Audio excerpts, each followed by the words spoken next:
أعوذ بالله من الشيطان الرجيم بسم الله الرحمن الرحيم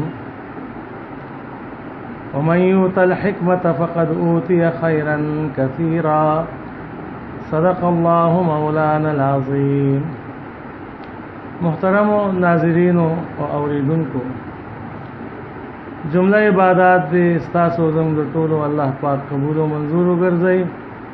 کومه مبارکه میاشت د روزې چې تېره شوه د هغې په آزادو خلکو کې او په خوشبختو خلکو کې د الله پاک مونږ حساب کړي.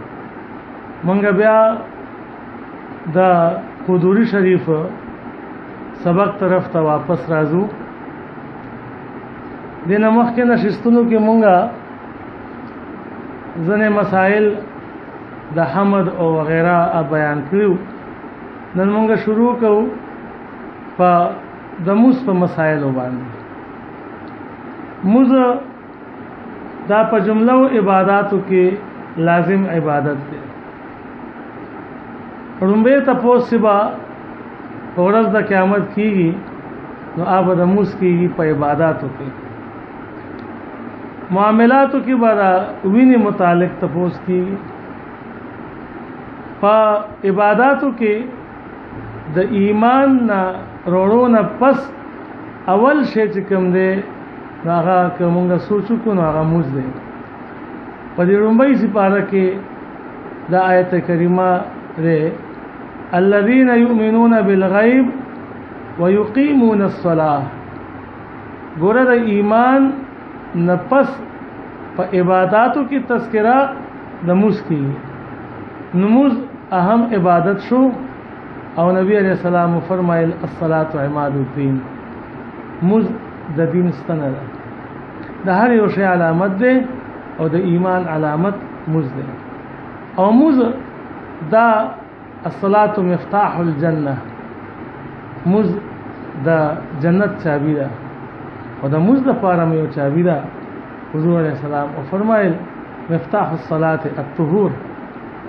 دا موز چابی هغه پاکواله او طهارت. د طهارت ځنې اقسام مثلا وضو کول، غسل کول، تیمم کول دي.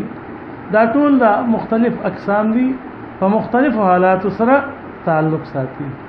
مونږ شروع کوو دا وضو نه چې موږ د پاره ضروري ده. الله پاک قرآن کریم کې ارشاد فرمایي بسم الله الرحمن الرحیم يا أيها الذين آمنوا إذا قمتم إلى الصلاة فاغسلوا وجوهكم وأيديكم إلى المرافق وامسحوا برؤوسكم وأرجلكم إلى الكعبين. اے ایمان والو او خلق تاسو الله او محمد رسول الله صلی الله علیه وسلم باندې ایمان وروړي او دا داوا کوي چې مونږ پاغي ایمان وروړي. نګورې موږ پتا سبحانه یو اهم عبادت دی، په خپل وخت سره فرض دی. خو چې کله تاسو موږ لپاره تیاری کوئ نو اول به تاسو پاکي حاصله کړئ. ګوره پاکي ډېر لوی شی دی، هر چیز کې پاکي ډېر مقدم دی. نو فرمایي فاغسلوا وجوهکم اذا قمتم الى الصلاه. کله چې تاسو اراده وکړئ موږ پر پاسېدو نو فاغسلوا وجوهکم، مخونه به ووینځئ، وايديکم الى المرافق، لاسونه به ووینځئ تر څنګلو پورې، وامسحوا برؤوسکم، مسح او کوي تاسو په سرونو خپلو باندې، وارجلکم الى الكعبین، یعنی او به وینځئ خپې خپلې تر ګیټو پورې. اوس د دې ټولو اندامونو خپل حدودات دي. د خپلو د مخ خپل حد دی، د لاس وینځلو خپل حد دی، د مسح لپاره خپل حد دی. لاسونه وینځل تر څنګلو پورې. نو څنګله علماء لیکي والکعبان والمرفقان تدخلان فی فرض الغسل.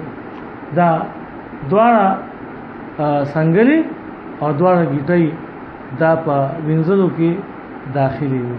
که ګیټۍ اوچه پاتې شوه او که څنګله اوچه پاتې شوه نو اودس کې فرض کې نقصان راغو، لہذا چې اودس ونه شو نو مونځ ونه شو. ما د سر مسح دا څلورمه حصه فرض ده. ځکه چې نبی علیہ السلام مغیره ابن شعبہ رضی اللہ تعالی عنہ فرمائی چې اتاسو صبات قوم نبی علیہ الصلوۃ والسلام ازیدا خزل غرزول تراغه د یو قوم الته او دس مات کو فبالا او دس مات کو زمو مشران ولې ترجمه کوله فبالا زی خوشبو کو وتوزع او د خپل ځای کې ولې مسله اصلاح زی خوشبو کو دای ولې ویلي وتوزع او دس کو ومسح على ناسيته او پسلور ميسا کسر مسوکا وهو ربع الراس اصلور ميسا سر د ناسيه معنا سره سلور ميسا سر نو درې اندامونه وینځل او سلور ميسا سر مسکول دا فرض دي نور دین علاوه امور سنت دي ان شاء الله په آینده نشست کې وا د اودس متعلق د سنتو یا د مستحباتو یا دین علاوه که نور خبرې د چاردام سره چې پښتو کې مونږ ورته وایو هغه سره متعلق وي ان شاء الله آینده نشست کې وا عرض خدمت شي واخر دعوانا ان الحمد لله رب العالمين.